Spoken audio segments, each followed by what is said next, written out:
Welcome to the Grappling Grappling Rewind Podcast. Welcome to this week on the Grappling Rewind Podcast. In this week's show, we're going to recap Road to ADCC 2021, headlined by Kaynan Duarte versus Matheus Diniz. We're going to recap Fight to Win 177, headlined by Rafael Lovato Jr. versus Alexandre Sassoni. We are also going to preview Fight to Win 178 and talk a little bit of news for professional jiu-jitsu. As always in the show, I'm your host, Maine, the co-host. Josh. How you doing, Josh? Good. It's been a good week. It's been a fun week of events. We just kind of did a bunch of pre-show stuff, a bunch of really interesting ADCC matchups, a bunch of beef now, and so looking forward to the September, the follow-up card essentially, that is the weight class card that Full Grappling is putting on for a Road to ADCC. Is it technically that is what that is? I thought it was just like the big who's number one tournament kind of thing. It is, but it is the same dates that ADCC 2021 was going to run, and it is seemingly in place of that. I'm showing Josh the lineup for the names, and not the names, for the dates and for the weight classes. Okay. So it's a big who's number one tournament, but essentially it seems to be filling the same role as ADCC, potentially under a submission only rule set as opposed to the ADCC rule set, which we saw this weekend is awesome. I'm a big fan of the ADCC rule set. They modified it. Little bit here and there, which is actually kind of nice. Yeah. The negative points came into effect immediately. Well, but they weren't calculated until after the minute. That's standard. Well, that's standard, but the pulling guard normally isn't counted as a negative point in the no points part of ADCC. So that was just recently changed. Okay, I could be wrong about that. This week I'm going to go through the rules. I said I was going to do it last week. I didn't get a chance to do it because I had some other stuff going on this week. Ask Mo. Yeah, I might actually just go to fucking Texas and go to one of the rule seminars. It is important enough for me to know those rules that I may just bite the bullet, spend the money, and go down to attend one because I'm a huge fan of grappling and I want to know. So you're I'm going to mostly go for the rules seminar, but I'm also going to go afterwards to watch all of the grappling. I mean, that too as well. I mean, if I'm there, I might as well watch some amazing grappling. Yeah. But I do want to go to the rules seminar because I'm a big rules buff, and it genuinely bothers me. It is whenever there's a rules seminar, I'm I should go to that. That'd be fun. I would enjoy that. I've technically never been to an IBJJF rules seminar thing that they do. They're expensive. So I've never been to one either. I've never been to one either. I just try to keep up with. I just text you when I need rules. So out of this rules section, let's move to a little bit of news. Josh said this last week. We did not talk about Michael Galvao getting his black belt. I thought we did on the show, but apparently we didn't. I don't remember hearing it mentioned, but if you didn't know, now you know. He's a black belt. He can't compete in IBJJF for another till he meets 2 years. I thought it was 18 months. No, because you have to technically. It's 19 to get a black belt, right? Oh, so he's 18. Then he has to do. He's 17. Oh my God! Yeah. So if he turns 18 this year, fine. But he's still got to wait till he turns 19. I guess. I don't know. It's just disappointing because that's so arbitrary. When you see a kid as a blue belt beating the shit out of black belts, even if they're just hobbyists. We had a really long discussion about this in the Grappling Rewind chat, and I kind of agree with look, 19 black belt. I do think if you win a world title at any belt level though, they should forego the competitive requirements for you because you're special. That should be the rule. So he's there. We don't get to see him in IBJJF for a little bit now, which is super disappointing. But we're going to see him everything else. Everything else I care to watch. He's either going to compete in the ADCC trials or possibly get an invite, which would be awesome. Neither would Dude needs to be in, and that's for sure. I want to see Michael Galvao in for sure. He's earned it because he's awesome, and it would be really fun to see him do that. So at 77 kilos. Ooh, spicy. Because I think he's a little too small for he's done 88. In another year though, think about he's 17. What does he look like in a year? Is he bricked up at under 99? You never know. Look at the Ruotolos. We're going to talk about them this weekend. So that's what I got. Tested ADCC. You should just juice to the gills. You should. I would love to see it. So that is that for news. Another news, BJJ Bet is coming back August 1st, and they have a match between Nicholas Margali and Felipe Pena. That one will be fire. It's exciting. When's the last time they fought? They were in Worlds. They were in the previous BJJ Bet bracket. 2018, 18, I think. I think it was in the absolutes. Okay, So that'll be might have been in the weight class. That'll be a super fun match to watch. We haven't seen a ton. We've seen Magali a little bit here and there. We've seen Penna a little bit here and there. So again, it'll be a great match. There's some other great names on the card. Matheus Gabriel's on that card versus Lauren Carvalho. Gabriela Passanelli versus Tiny Porfirio. I'm really excited about that one. Looks to be a gi match. We haven't seen Tiny in a little bit here. We don't see her very frequently, so it's awesome to see her back. And some other really fun matches. Sam the guys on the card.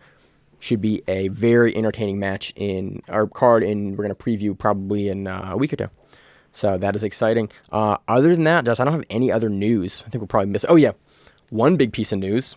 Ryan Maguire, president of Third Coast and matchmaker for Third Coast Grappling, just took over as matchmaker for Fight to Win. Him and Seth have been talking about a partnership for a long time, and they've been working behind the scenes for a couple of years now, off and on, and now basically Ryan has taken over the matchmaker position from Seth because Seth's like, look, I want to focus on other things, Fight to Win, do other things, run the events, and Ryan is taking the matchmaking for Fight to Win. So I'm excited for that. I love the style of matchmaking that Ryan brings to Third Coast Grappling, and so if I can see that style of matchmaking featured more frequently on Fight to Win cards that we cover almost every weekend, I was pretty giddy about that.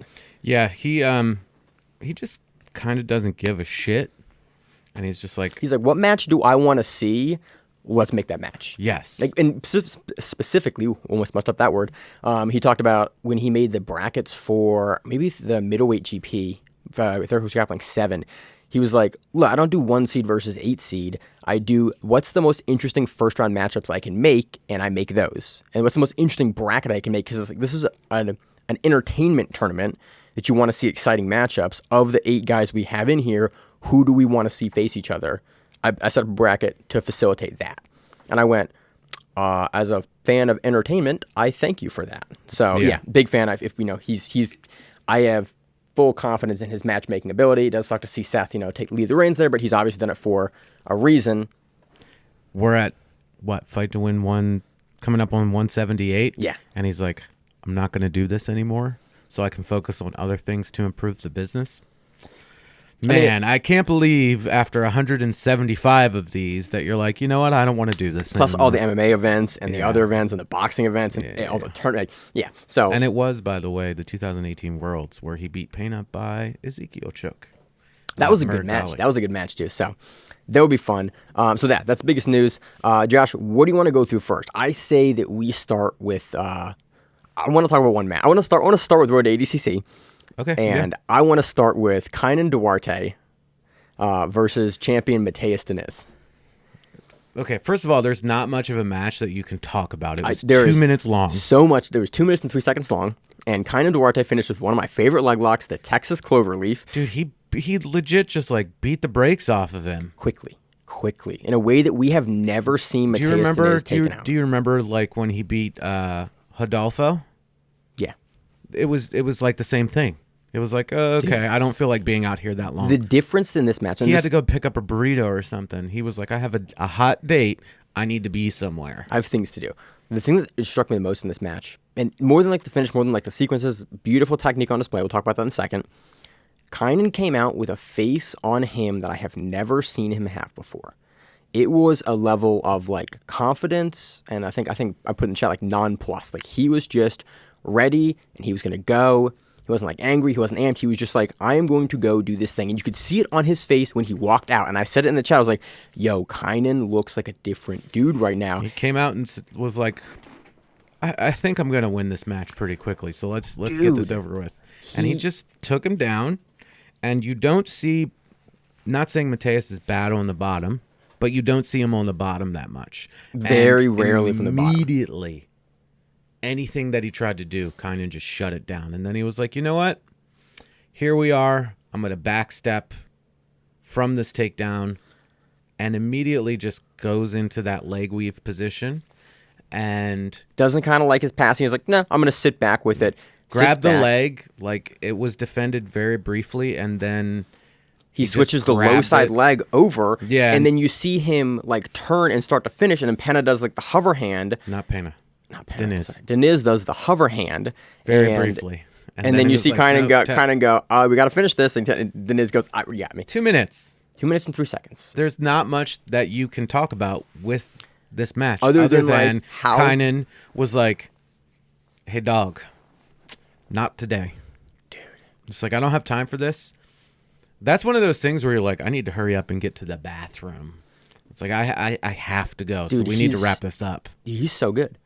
It was a fan. Like, we have never, even Gordon had a harder match and like a longer match with Matheus Diniz that was defended differently. And like, there was, again, a no time limit match that was like. But he also played the game differently, too. He did, and he does, but Diniz and Diniz's defense. Like, Diniz, I think, is at the top level, has some of the best defense from a game planning perspective and from a technical perspective of any grappler. And to have a guy be able to, like, take him down, get to a position, go to the legs, finish the legs, just Duarte's on another level. And, like, that level of confidence that he had going into this match was next level.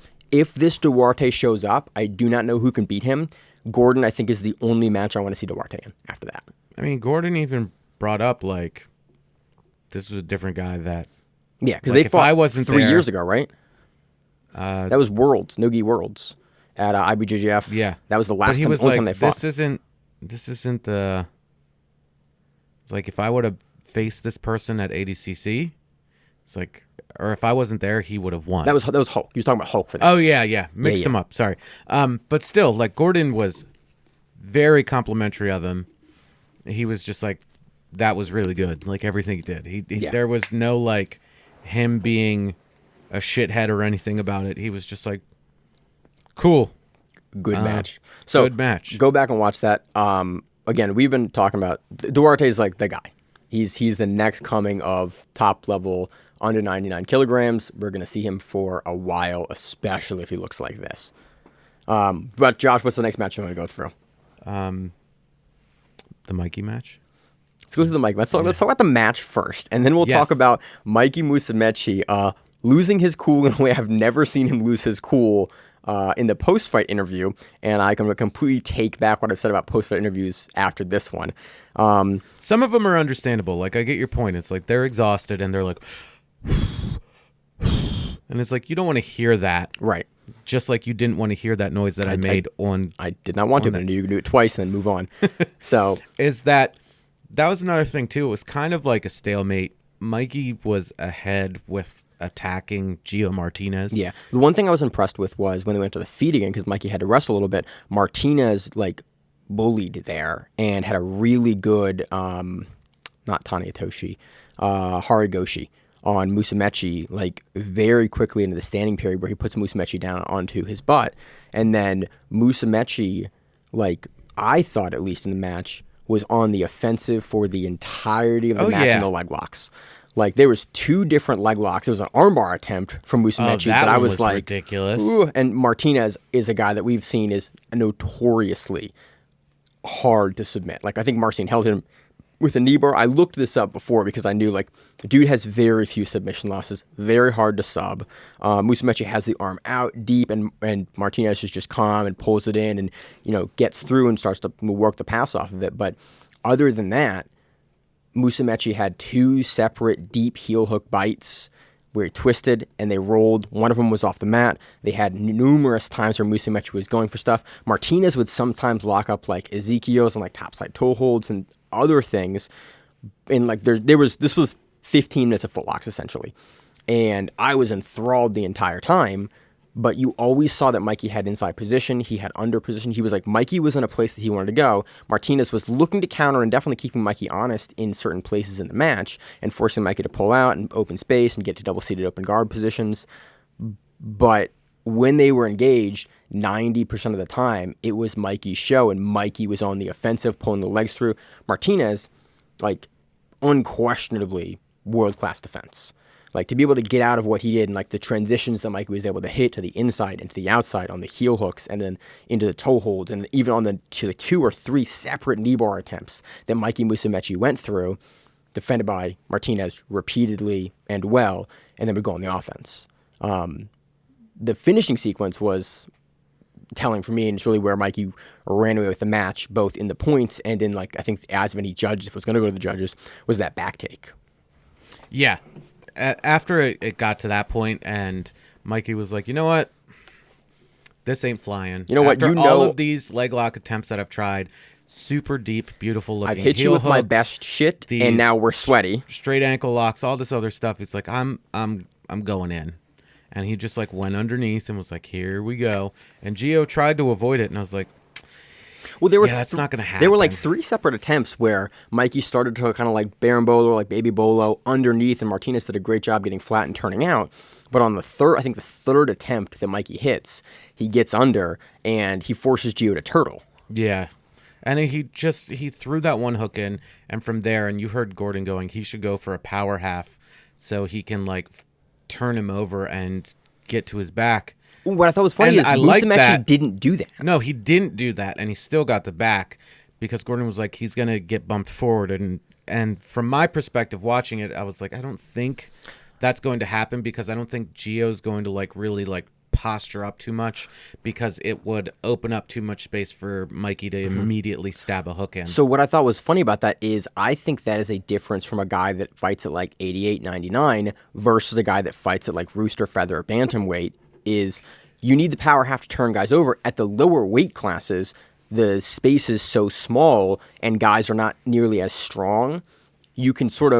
You will see guys be more willing to fight with just top control because it's harder to shuck a guy off versus the bigger guys that are just so powerful. And so I thought that was an interesting contrast in style because I think at Gordon's division, you would absolutely need to have a power half there to hold that versus in Mikey's division, he's just not heavy enough. When someone postures up, it's going to get his body and hips off far enough to fall off the top. Well, that's why people use power halves because it just makes the body go where you want it to go because of the way you're controlling the head and the arm. When he was talking about that, I was thinking, oh, that's interesting. Like the way he's going to get him to turn would be to power half. But I also didn't think that Mikey was going to end up getting bucked up too far to be too far forward to lose the back positioning. Mikey's hip control and leg control is so good. It's fascinating. It's like a problem. It would be interesting to see Mikey use that like DDS style power half to get him to flatten out and see if it potentially worked. That's what I use because it's like I can't find a better way to keep myself on the back in that position there. It's just like it's so strong for my shoulders to get down there. If you watch Mikey's like body mechanics, you can see where he knows to ride it to where he's not going to be too far forward or too far back. And then he just waited and sunk in the one hook, then brought the other hook in. And you also saw the nuances in the rules where when he got the hooks in and he got the points and he went for the body triangle and got his points, and then he lost the body triangle briefly and then got it back and got more points. And then lost it again and got more points. Most places you wouldn't. I think he only did it twice. I think only 6 points. Was I incorrect about that? I'm looking. Oh no, nope, 6. Yep. Yeah, so it was 2. So they didn't give him the last one, but still, like it was definitely like if you weren't up to date with the rules, you'd be like, why is he getting more points? But it was really cool just to see him control and continue to go. In the pre-show, we talked about once Geo stood up, how we could have thought it would have been smart, and he was already the bad guy in the match anyway. If he would have started to let Mikey sink in like the grips for the rear naked choke and pull a Rico Rodriguez and just slam him. What he means is in the Absolute Championship for 2009 or 7 or 4. One of the years I was in California. 5. Marcelo Garcia gets Rico Rodriguez's back and doesn't get a choke in. Rico Rodriguez just backpack slams him. And Marcelo goes, what the fuck? And ADCC goes, yeah, you can't do that, but we're going to keep going. And so. Well, then he got choked. Yeah, and then he got heel hooked. Oh, yeah. That's how he got heel hooked. So in this match, you saw Martinez stand up, and Mikey does a great job with the body triangle and he gets his inside leg on the same side of the back of Martinez's knee. And you see Martinez try to like shuck him off like 2 or 3 times. He tried to do that. He tried to standing step over to clear that out, and it wasn't a lot working. of guys you can do that, but that's just not something that you can do on Musumeci because Musumeci is so used to guys backpacking him. And then you saw Geo go, I can't slam. And you saw for a second the wheels turn in Geo's head because Geo has that really famous slam of Jeff Glover in ADCC 2015. In the China event where he knocks out Jeff Glover and then kind of like that was sort of the last match that Jeff Glover looked like Jeff Glover was that match. That was like a performance-changing match for him. He gets slammed, and then Geo passes, and like, and it actually takes a while to pass. It takes a couple minutes to pass, but Geo knows you can slam at ADCC, and I think he thought about, like, you saw him like change his hand position and then immediately start to defend again, because I went, yeah, Mikey's a guy that if I give him a little bit of rope, he's probably going to be able to finish this. And then he does a front spike over Sort of. and lands just enough on Mikey where I was like, that was a slam, but that was just not a slam enough where they're not going to call it in ADCC. ADCC will let you play with the rules Wiggle, a little. yeah. Will let you wiggle. And I appreciate that about ADCC. Also, you go off the mat, they don't care.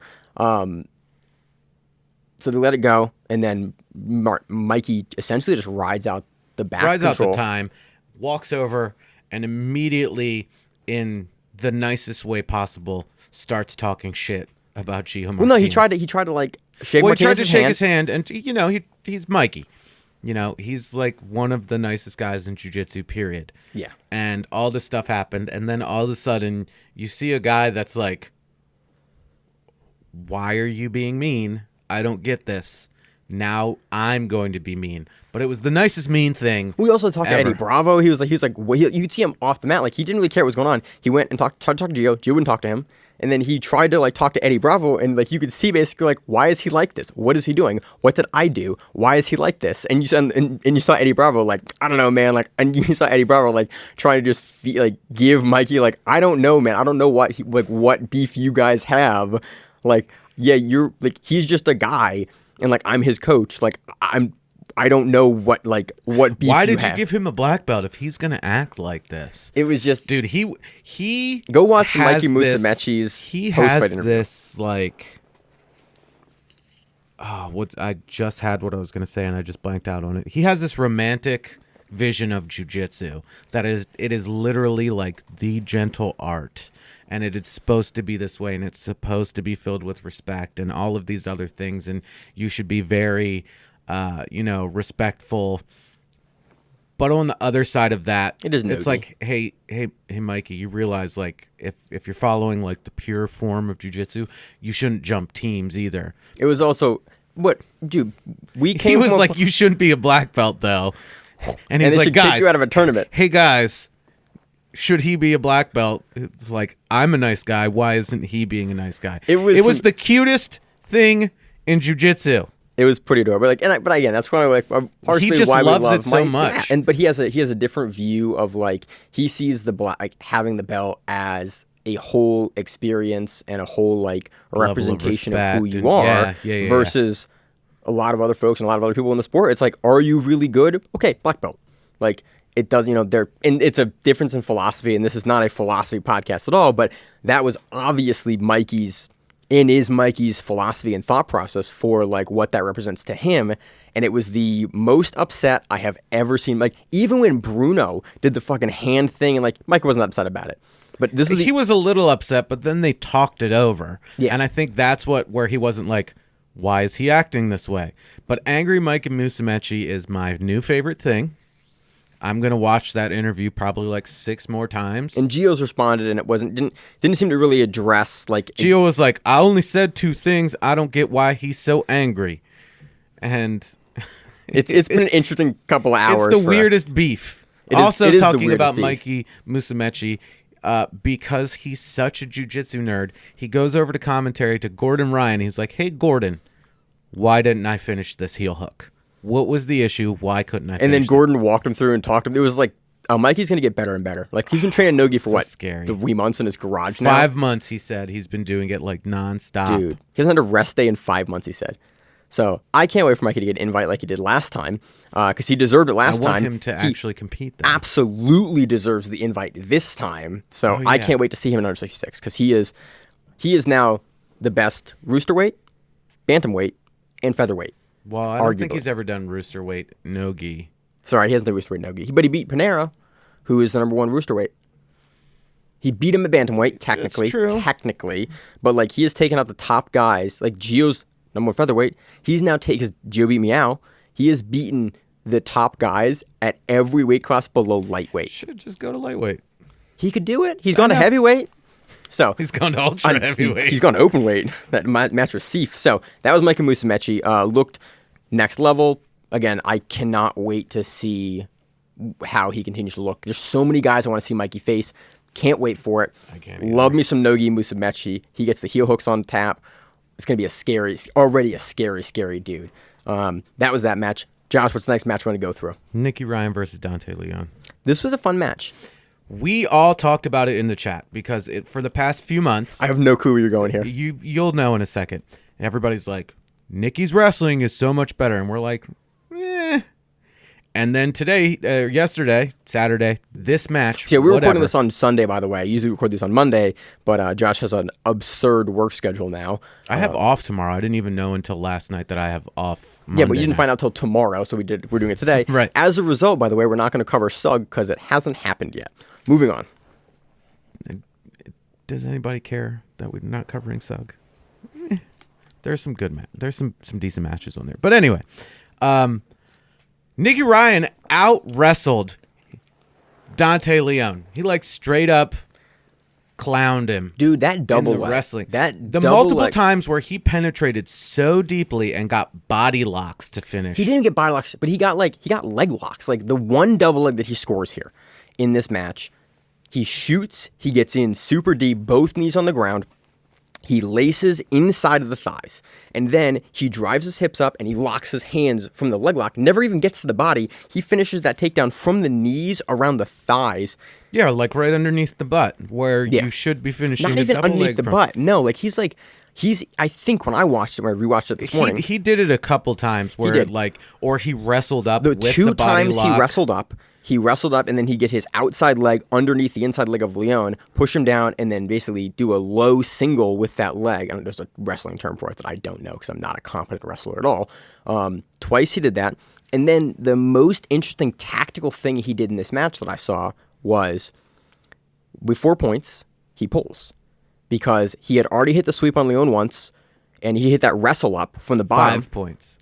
He had a negative and then another negative. He had 2 negative points. He had to pull because he blew his knee out. Well, hopefully, it's not that serious. I hope it's just LCL. You see at one point, when they stand up to start over, that he starts limping, and that's why he pulled. And fortunately, he's wily enough with his guard where Dante couldn't do anything. Yeah. And it's been a while since I've seen Dante just be completely shut down. No, you can't shut Dante. He's the guy that's going to keep powering. I mean, you look at his matches at Nogi Worlds or at Kasai or ADCC 2019. Yeah. He looked great. The thing was, Nikki just shut it all down. The only trouble where Nikki was in was that one front headlock kind of guillotine position earlier in the match. But he almost uses the pass off of it. Yes, but then that was it. And then he kept just wrestling back up, Nicky or Ryan, taking him down.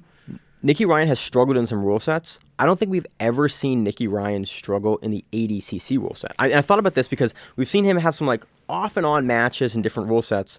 But if you've ever seen him, remember all his trials runs, all his matches and trials, you see him at the actual ADCC World Championships as a 15-year-old, as a 17-year-old. Dude, that camp and that guy understands those rules so well. It was said on broadcast. The tactical thing that he did is in the no points, he techs up and he single legs Dante from the guard, essentially. He wrestles up. And then he pulls, takes the negative point because he knows he can do that again. And then he does that again. Then he hits a great long step pass around to get 5 points total. Even when he's down 2 because he has to pull later. Well, he didn't get the other negative until he pulled when he hurt his knee. So he only had the one. He only had the one negative. He was with. up 4-0, but knew that he could take the negative pull. Just hopefully he doesn't get past. But again, with Gordon on commentary, who was not biased at all. That was nice to see. Which was great. Because he talked about he was talking about, if we're talking about this match, even if Dante passes, you have to look at who's been more active, and you'd have to say that Nikki has been more active. Which everybody who's watching the match, if you didn't agree with that, it's you might not be watching the match. Right. The thing I liked is these guys had trained together. And Gordon Kyle asked him, how those matches go? And Gordon very tactfully, talked around how those matches have went, gave props to his brother, gave props to Dante, talked about how they matched up, talked about the rules. He navigated that question in such a tactful way to not go like, he fucks him up in the training room. Like, you're commentating your brother's match, and I thought he did a great job of doing that in a very non-biased way, in a way that it genuinely surprised me a little bit, because it was just very good commentary with the background he had on both athletes. You see that social media Gordon Ryan is like the fake personality. Yeah. Like, when you just have him as a regular, like, analyst or like situation, competitor, you just hear him call it like it is, and be one of the best interviews, two of the best interviews I've ever done have been of Gordon Ryan, where you're asking him about jiu-jitsu stuff and like technical information and like his thoughts on like how he's doing, where he's going. Like, if you ask him those sort of questions, dude is fantastically knowledgeable and articulate in those lanes. The social media stuff gets in the money. I get that. I don't love it, but having him on commentary is just great to hear. He's a wealth of knowledge. Yeah. He explains things a lot of times. When your three-time world champion goes to him after the match and asks him what he's doing wrong to finish a technique, you know that he's the dude to go to in the community. Well, the way that, and we've talked about it multiple times when he's done commentary, how he does predictive commentary, where he'll be like, if this happens, he should go here, and he'll probably do this. And then that exact sequence happens, and you're like, okay, he knows his shit. Also, the fact that he was explaining on the broadcast that most of the time they train ADCC rules, and then they adjust their training to whatever rule set that they're going into. And I thought that was really funny, because it was like, that's the first time I have heard that before, but this is the first time it clicked, where I was like, oh yeah, these guys are a no-gi camp. This is the no-gi event.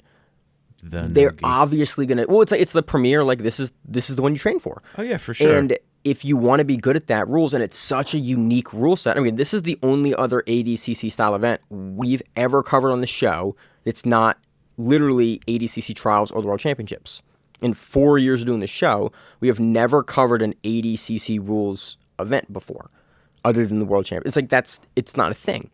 And so to have them be the only camp that is consistently year-round training this rule set, yeah, they can modulate to other stuff, but they have more familiarity with this than any other camp. And I thought that was like very, very interesting, because they're the only camp that I know of that only trains ADCC rules. And that was just like a wild thing to kind of click finally in my head, even though I've heard them say it before.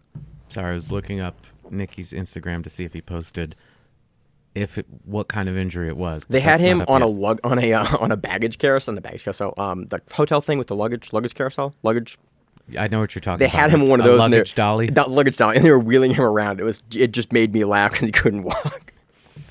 But he just said he got injured. That's all I said. There's nothing really from there. hope it's just like a bad sprain or like a minor tear. It's better that it happened now, though. You're like over a year out. Yeah, he has enough time. His brother tore it versus Jacques Gabriel and he talked about it on commentary. Like, that was 9 months out, and like that wasn't even that long out. I think it was shorter than that.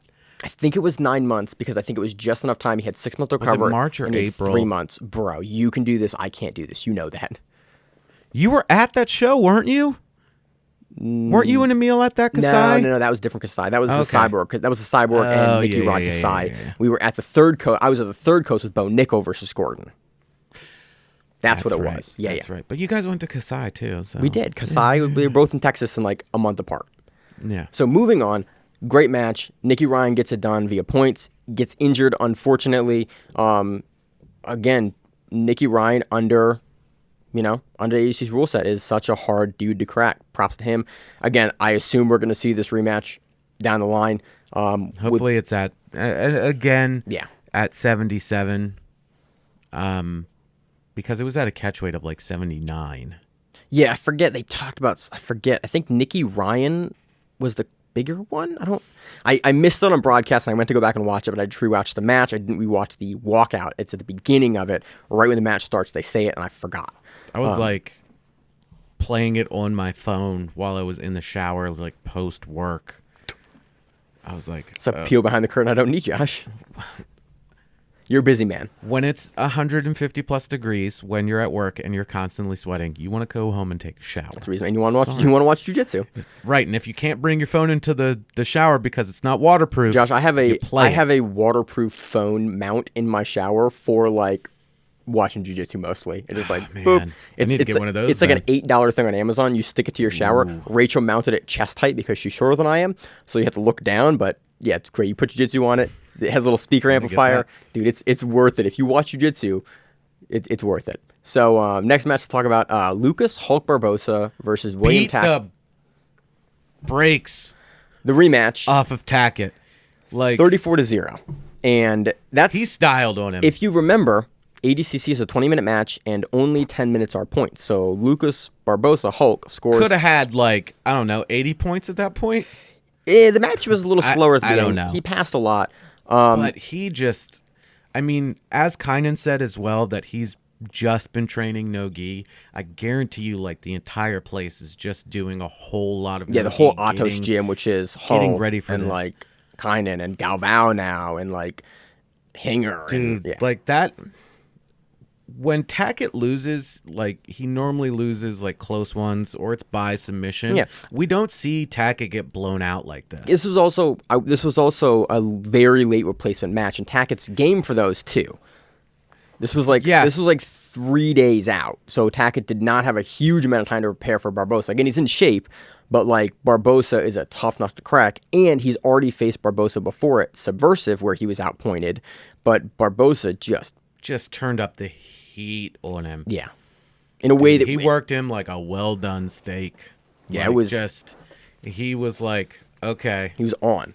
And he didn't really set up a ton of subs, and that was kind of what Gordon gave him shit for in one of the post-fight interviews a little bit. If you can't, are you doing jiu-jitsu? You've been doing it for 20 years. It was you can't submit a guy? It was the most backhanded compliment ever, because he's basically like, well, we can't submit guys, but he's very, very good, and he's amazing at winning, and great like, at he's winning. here to you win. Just can't tap him out. It was just this like weird interview where it was like, I think Gordon is being nice here. It's like definitely underhanded. Gordon wrote his name on a bag full of shit before he lit it on fire and was like, just so you know, this is a bag full of shit that's on fire from me. Here you go. Yeah. There's he did give him props though. He did, and he said he's good at winning, which is true. And he basically said that had I not been at ADCC in my division, he would have won my division. Like, he's amazing. Yes, but he's like, I want to submit people, and apparently Lucas does not want to submit people. Yeah. And again, you have to give it to Tackett. He didn't get subbed. Nope. But he got scored on a whole lot. The interesting thing for a high-scoring match like this is it means that defensively you are doing enough to be retaining your guard and getting back to a safe position. You're getting back to positions and then being passed. So it's like sometimes these matches are really strange because you think it's like, oh, he gets blown out. It's like, well, he does, but a lot of times a match that's a super blowout is like 8-0 because it's like they never escape.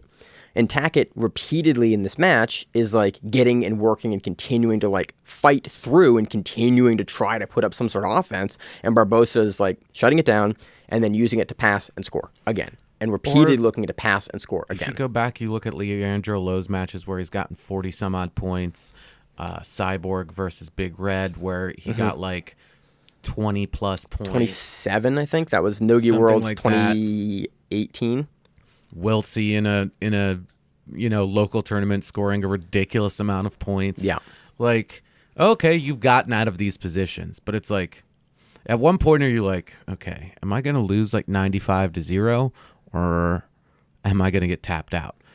At that point, if the score is so high, it's like I just don't want to get tapped. Whatever, keep scoring points. I just don't want to get tapped because it's doubly embarrassing. Yeah. Again, like even when you're getting close to the top of the food chain, there are still levels where it's like Hulk.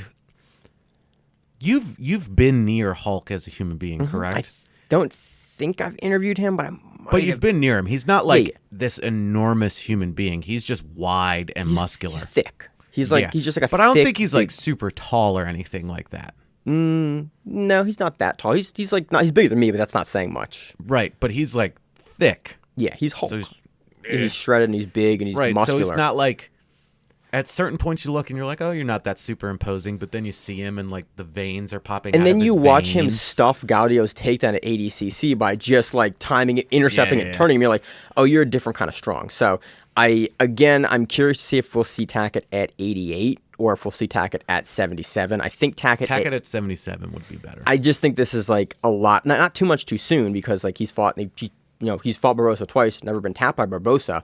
But I think like the guys like Barbosa has size parity with a lot of guys at 88. He's a little stronger than most of the guys at 88, but he has a lot of size parity. I think Tackett, I would much rather see him at 77 because I think that he is going to have a much, not easier time because it's ADCC, but he is going to have a... It's not going to be as difficult. You're not going to have such big guys that are going down to 88, like cutting the weight.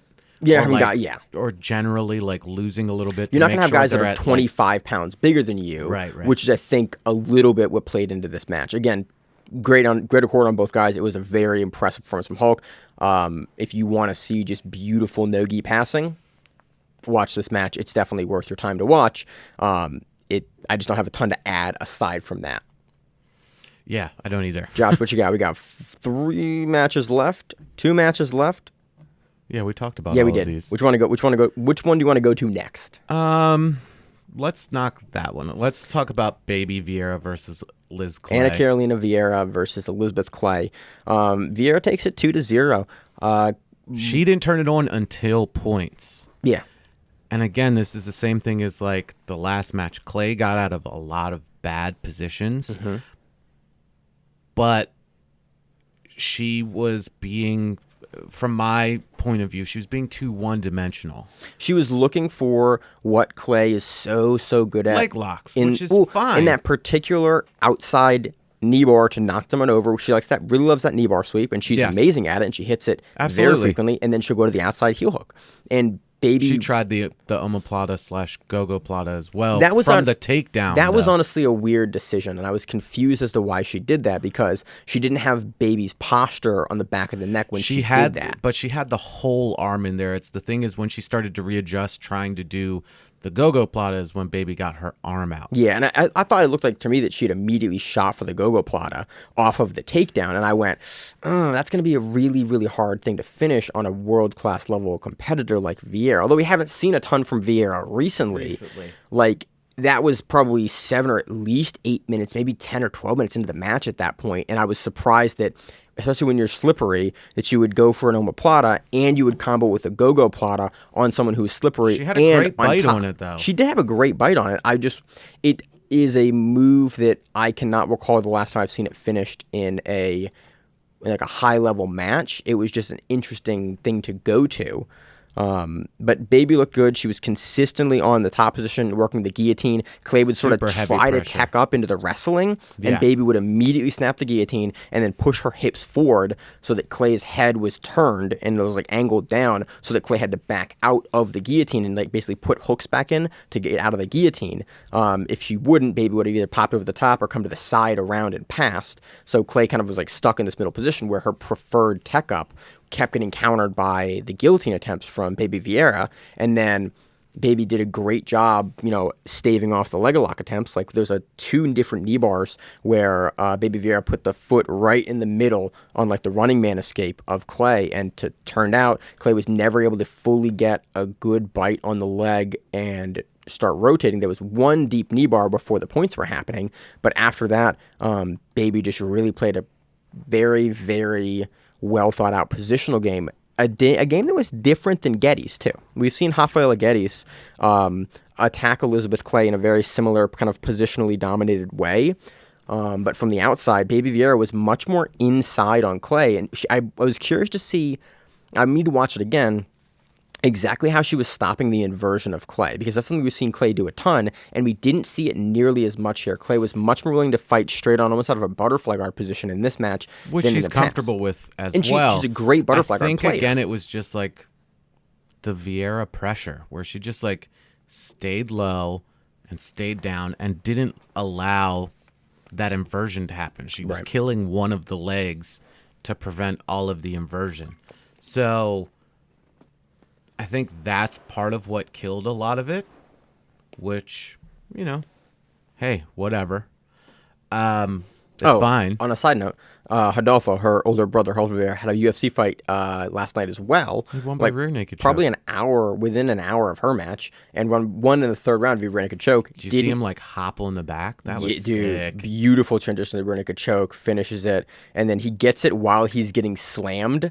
and it was just a really nice finish. Vieira, it looks like he's obviously worked on his cardio a bit because it was deep into the third round. He fought through some adversity here. A few people were like, I wonder if he had COVID before he went into his last match, because a lot of people were like, I remember when I got it and then went into training and it really affected like cardio. So who knows? Hopefully he's not like just trying to stay as big as possible for 185 and then like doing a terrible cut.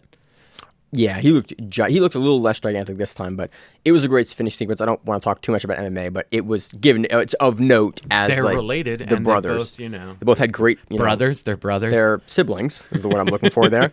And he also had a nice submission finish in the UFC, so he's back with the win column there. So, anything else on that match? No. I would love to see, if we're doing it again, I'd love to see 1 or 2 women's matches on the card. I think this is also a good showcase that there needs to be more women's weight classes. Yeah. Because plus 60 kilograms is broad. And if I'm not mistaken, that's like 128. I think it's 35. I don't know why I think it's 35. I don't either. Let's do 60 times 2.2. It's 132. 132. Okay. Yeah, so 132 and up.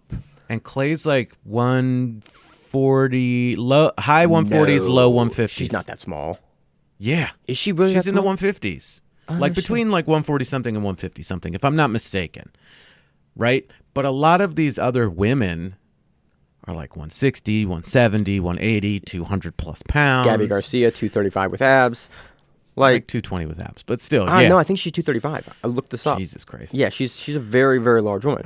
But like again, like look at we'll talk about them in just a little bit. Maria Maljacek and Kendall Reusing. Yeah, Fight to Win. They're both larger women. Like they're heavier than Liz Clay. Yes. So if you had like under 60 kilograms would be under 132. If you had like 55 kilos, maybe 57 kilos, somewhere around that. I'm not good with the conversions. 60, 65 would be the right way to do 55, 65, 75, and up would be fine. I think 75 for a lot of the women. You're dealing with What's 75? Times 2.2 math. It's 165. That's perfect, I think. All right. I mean, you're not wrong, Josh. It could be. I think that's perfect. I just would love to see, because there's a lot of women that are below 130 that are like 110, like Rokako Yuasa. You're like 105, like Patty Fontes, like the smaller women that still have 30 pounds to go up in weight. Like, I think there's a much bigger belt. 55 kilos is 121. Yeah, I think 55. 55, 65, 75. Easy. It's not wrong. Okay. I think it's. I would love to see another women's 8-person division, 3 of them. I think we need 3 love to see a 16 women's division. Cool. Whatever. So that's not it. We've got one more. I'm saying, yeah, that's that match. Oh, let's move on to the next match, which was the opener for the card. And holy shit, what a great way to open the card. Was it an opener? You had Roberto Jimenez taking on Kade Ruotolo. Kade Ruotolo coming in on like 5 minutes notice. Something like that. He was like, I'm going to come watch this match. And they were like, hey, can you fill in? Can you fight Jimenez on, like, we've been surfing for a couple weeks in Costa Rica with your family. You got 2 days. You want to come back and you haven't trained at all in a while. You want to come back and fight a guy notorious for absurd cardio, and you're also notorious for absurd cardio and crazy pace. He was like, yeah, I'll fight him for, opener of the match and one of the biggest cards we've seen in a while. They put on, too. Dude, that first 5 minutes. Takedown? Which takedown? The first takedown by Kade was just like, oh, shit. And they just went from there. They were constantly, like, changing positions. There were so many, like, handstand hip heists and transitions from body locks. And then they were both doing the thing where they snake with the outside arm inside to the hip line and then try to hip heist you. They were able to sweep off of positions where you look and you go, that shouldn't be possible. They were able to sweep off of like a breakdancing flare. They were on like one knee, tabletopped, and then they were like, "Man, I'm gonna sweep you." There were some sweeps where you're like, "Don't just white belts do those because they don't know anything else?" And they were just pulling them off like it was no big deal. It was like a return to form of just like those two were going after. I wish I honestly had like more technical analysis to provide of this match, other than that shit was fucking crazy.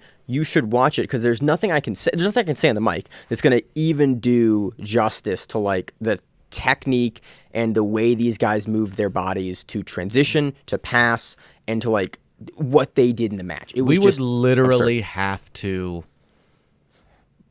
do a separate part where we showed the match and broke it down, not frame by frame, but just like instance by instance. And then that our YouTube channel would get a strike from Flow Grappling. It would definitely. Although technically that's like fair use. It would be fair use, but we'd still have to fight it, and I don't want to do that. That's a whole can of worms I can lead you into later. But oh no, I don't want to deal with that. I don't even YouTube. And I got YouTube Premium. Worth it. Got it for the wedding. I haven't seen an ad in like 2 months. Worth whatever I pay for it a month. I think it's $20 a month. No, I think it's like 13. I think it's 20. I think it's $12.99. I think maybe $13.99. Whatever. $20. It's still worth it, Josh. Worth it. So we are on YouTube. If you want to follow us on YouTube, you can find cool interviews we do when we do them. We're gonna produce some really interesting stuff in the future. So yeah, this match was absolutely crazy. Roberto Jimenez, I think, aside from Gordon Ryan, is the best body lock back taker in the sport. Oh, you were right. It's $11.99. Mm-hmm. What's up, Josh? I pay it. It's a bill. You said whatever it costs. It's a bill I incur monthly that I just started incurring. Yeah, I think Roberto Jimenez is the best body lock back taker aside from Gordon Ryan in the sport.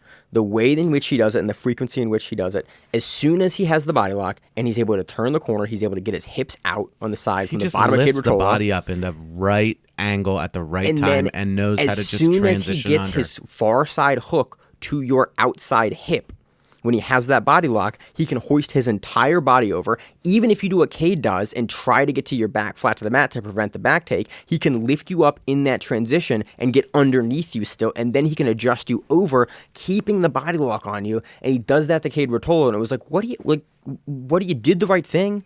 What do you do? Like, other than pushing directly on the chin of the face, and even Kade did that, but like, Jimenez is so good. I think it's that transition from him being like a lighter weight grappler into a heavier grappler.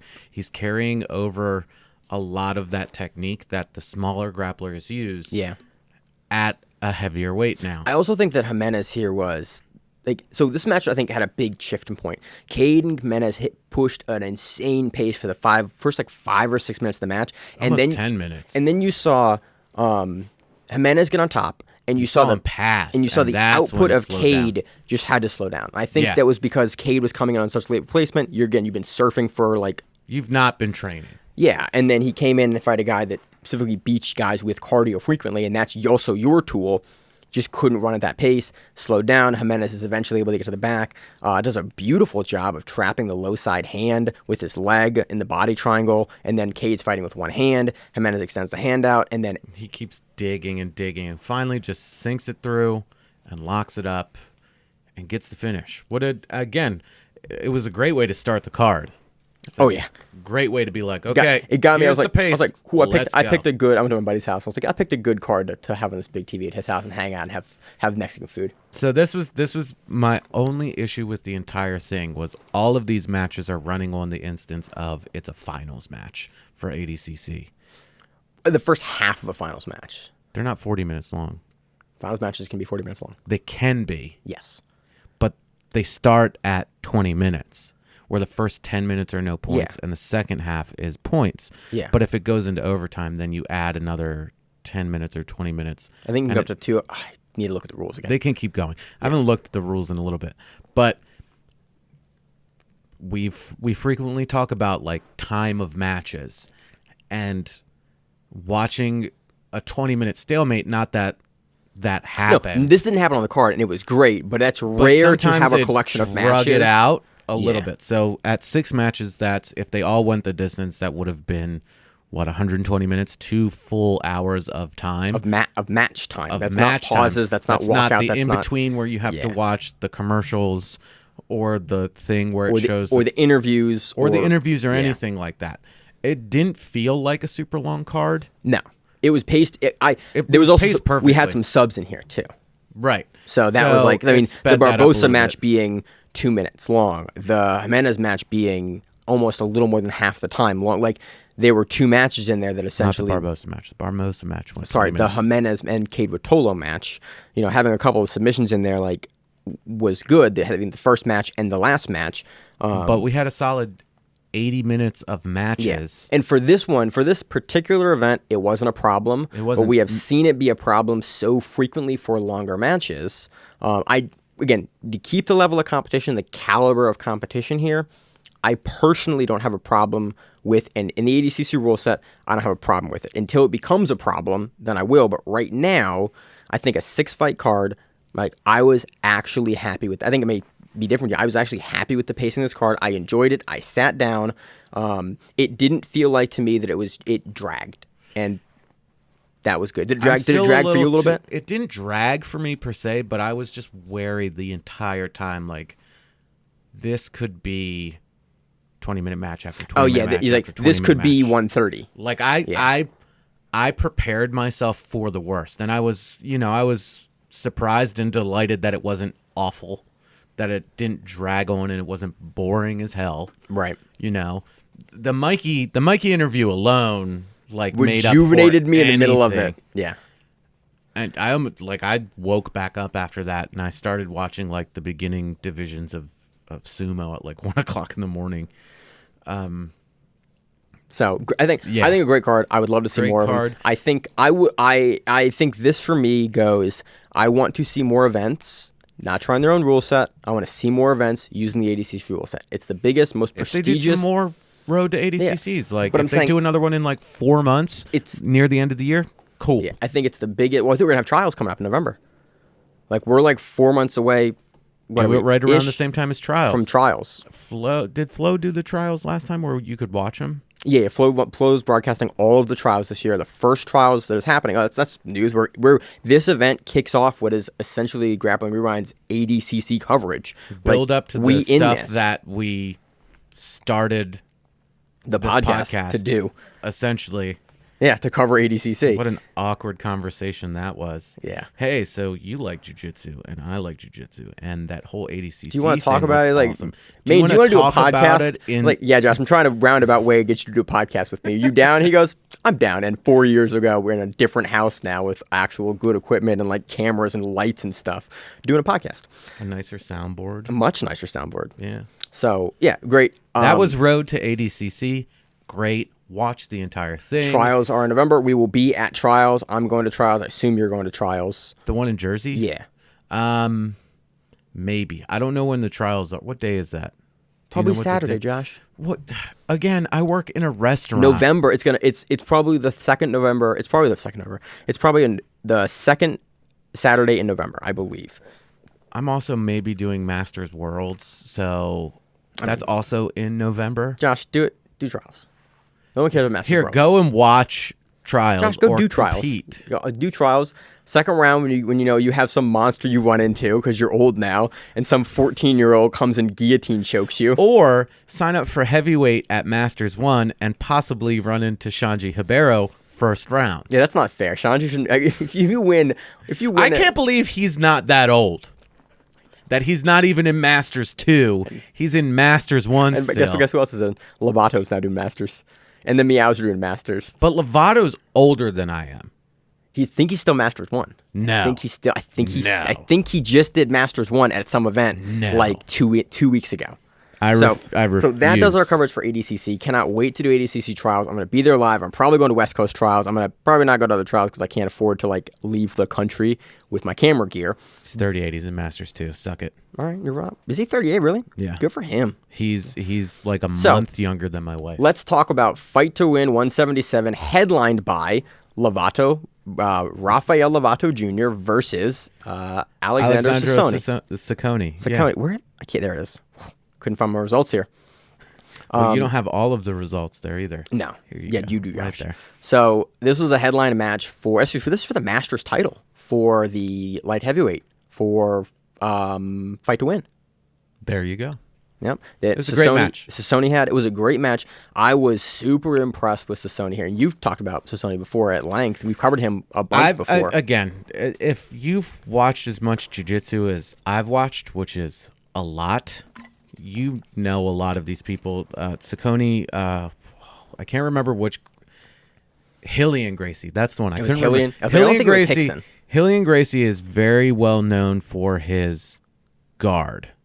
I think it's Hilly. And now somebody's going to be like, no, it's this one. And that's fine. It's one of the R Gracies. It's one of the older guys. And even Hickson's like, who's got the best guard? That one. And Ciccone has an amazing guard. But so does Lovato. Lovato from closed guard is phenomenal. Wizard. And this is what happened. There was a lot of back and forthing, a lot of like build-ups. You saw like, I think Kaynan calls it the 90s worm.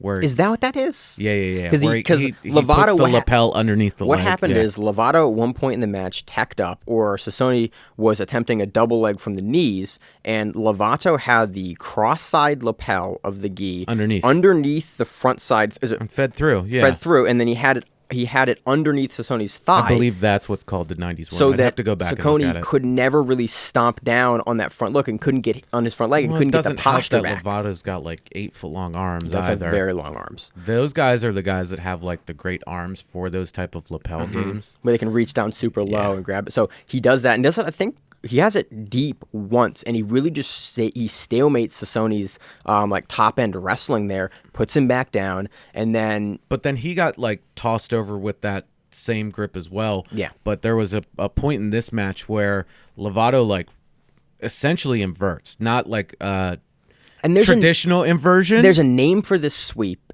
and he like overhead sweeps him. It was like a Holetta sweep.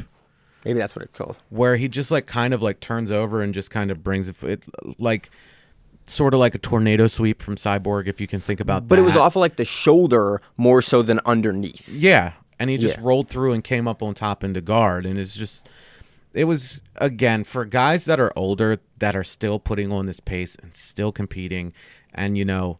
That's why I love the Fight to Win has Masters titles because. Well, it's more so also for the fact that Lovato, as far as I know, can't compete in MMA anymore because of whatever the brain is going thing on, you know? And it's like, for jiu-jitsu fans that want to watch him compete, that worked out great for us. Yeah. But it's still a shitty situation where it's like, hey, you've got these things. Hey, you're Bellator middleweight champion. You have brain things that the commissions won't let you fight now. I'm blanking on the name of what that condition is called. I am as well. So but you if go he back kept going, and the thing is, like, he's fresh in the sport from a standpoint of not repeatedly getting punched in the head. So even as a 38-year-old, he probably could have had a longer career. Because he didn't start until like mid-30s. Yeah, probably early 30s. Early 30s. Early to mid-30s. His LFA fights, he fought Trailblazer, Kevin Holland, in LFA, and he wasn't in LFA for a minute before he transitioned over to Bellator. But there was a potential, like, maybe he just drops out of Bellator and goes to the UFC. Like, there was potential for him to be elevated to those levels. He could have had a top level 6 or 10 year career. And who knows? But we don't get to see that. But we get to see him come back to jiu-jitsu, which is always fun. And, you know, I've hit a beautiful passing sequence here at the end. Takes a pretty definitive, very, very back and forth at the beginning, but Lovato puts the pressure on, gets past victory at the end, and like really kind of seals it and cements it shut. Never really gets a deep sub, but throws a couple up. And, you know, but was also never really put in a bad position to. No, he was in the driver's seat for the entirety of the match. Questionable. Again, great match, both guys, very fun, good lapel work. I liked the pacing of it. It was a Masters gi match that showed that those matches can be exciting. Both guys were going and active from the guard positions and in the passing. Nobody that just locked someone down and tried to like wait them out. So again, I love watching both these guys. Excited to see who Lovato defends his Masters title against and for the first time. Moving on to, we have Kendo Reusing every time, Josh, every time, versus Maria Maljasic that ended pretty quickly with a dueling toe holds. Unfortunately, I could not see Maria's positioning on the toe hold, but it was obviously she was tight. on opposite side, but as soon as Kendall started attacking the foot, because Maria just pulled guard and they started going from there, Kendall's feet were both heavily taped. Ankles down. Yeah. Like, it was like Muay Thai tape almost. So she starts attacking, but she's got no control of the leg whatsoever. Well, her hands eventually ended up big toe side, and you're not going to finish a big toe hold side toe hold. Yeah. And Maria grabbed onto the foot. From what you could see, she grabbed the regular toe hold, but she was laying on top of the leg, so the leg couldn't even rotate. So you're literally just twisting the foot. Yeah. And Kendall was super quick to tap. She was like So I don't know if audibly, I don't the know if camera there was on her, and she was like tap tap tap tap tap, and that was it. I don't know if there's a leg injury there, a foot injury there. We've seen Kendall taped up before, but it was she was more taped than I have seen her in the past. And yeah, Maria gets a very, very quick one. toe hold. Again, unfortunately, I couldn't see the angle of like her hand positioning, but I saw that Kendall had to adjust and was like top side toe hold on the big toe as opposed to like top, and her lower leg wasn't around Maria's leg. Like looks like she was trying to scoot it under and trying to adjust, and just didn't get a chance to because Maria just snagged a toe hold very, very quickly. Quick match. Again, blue on blue gi is always hard for me to see, but I was able to make it out and work it out. Also on this card, we had Davi Ramos taking on Pedro Mourinho. Mourinho took that one by decision. He did. It was a close match. It was close. It was fun. Mourinho just really put a pace on Ramos. And Ramos was good, and throughout the entire match, they both threw some flying stuff here and there. Mourinho was super aggressive, pushing to the edge of the mat, and like really had the initiative in the match for the majority of it. Was the one on the offensive. Who is this Pedro Mourinho guy? All right, thanks, Chael. Yeah. So that was that. It was a good card. We usually cover the top match on Fight to Win. It was awesome. All in all, a very, very fun weekend of grappling. If you're watching the show now, you can watch SUG, the replay of SUG. We're not going to cover it because it's 4:45 right now. Sunday. Of course, it's on. No, it happens at 8 or 7 usually. They're doing. Or is it 6? It's in a couple hours from now, and we can't have time travel, so I can't tell you the results of 6 it. p.m. Yes, what happens in an hour. Mourinho's competing on it. Yeah, because he's a gangster. He's the main event. Yeah, versus Andy Varela. Varela, yeah. Yeah. So we're gonna see Mourinho here in like 10 minutes. If you follow us on Instagram, which you should, at Grappling Rewind, or on Facebook, I'll put some results up there for it, and maybe we're going to call and talk for 30 seconds about those matches. But this next week, we got some fun stuff. We got Fight to Win 178, headlined by Sanji. We were just talking about Sanji versus Felipe Trovo in a no-gi match. That'll be interesting. Sanji's just so good no-gi and doesn't give a shit. He's just like, I'm gonna just do what I do. Trovo has been on like a tear though recently. He just lost recently though, didn't he? They didn't make his name clickable. I went to go look and click on his name to see his record, and I can't. It's just all blanked out, and I can't click on it. There's also Kaynan versus Pedro Diaz. Pedro Diaz looked really good in his last outing too. This will be a super fun match. Kaynan on Fight to Win recently has been just like pushing an aggressive pace, using a ton of guard work, and like great inverted sweeping from the bottom, especially pulling with like the lapel sweeping. I'm a huge fan of the developments of Kaynan's game recently, and with the performance that Pedro Diaz has had recently, should be a super exciting. I'm foreseeing this being a fast-paced match, so that's a great co-main event. We also have Victor Hugo versus Guillermo Augusto.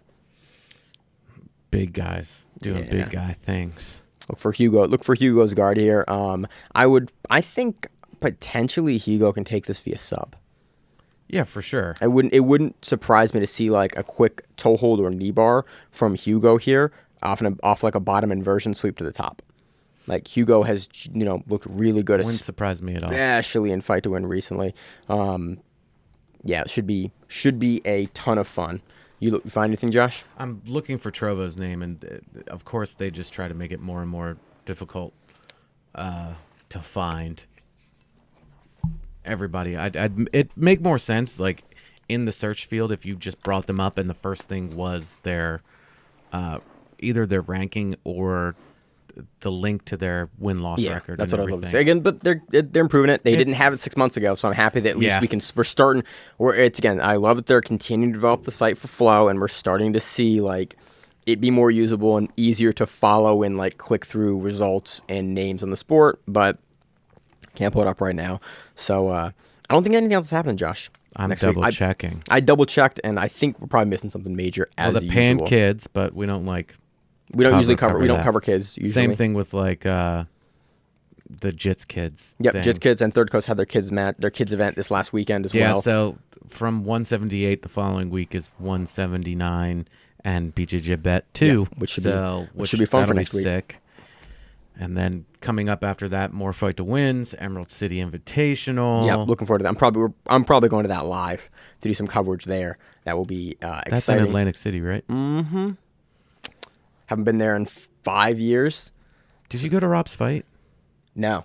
Oh, okay. I didn't go to the Atlantic fight for him. We all rode the bus down there. That was pretty fun. Yeah.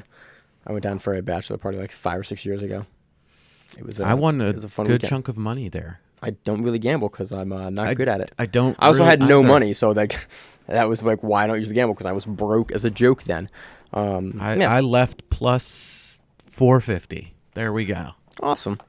So yeah, That so wraps it up, I think. It does, Josh. You got anything fun going on this weekend other than the crazy ass work schedule? No.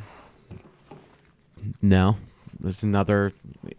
If you do jiu-jitsu and you also work in the restaurant industry, you know opening a restaurant is ridiculous, and you have to work crazy hours.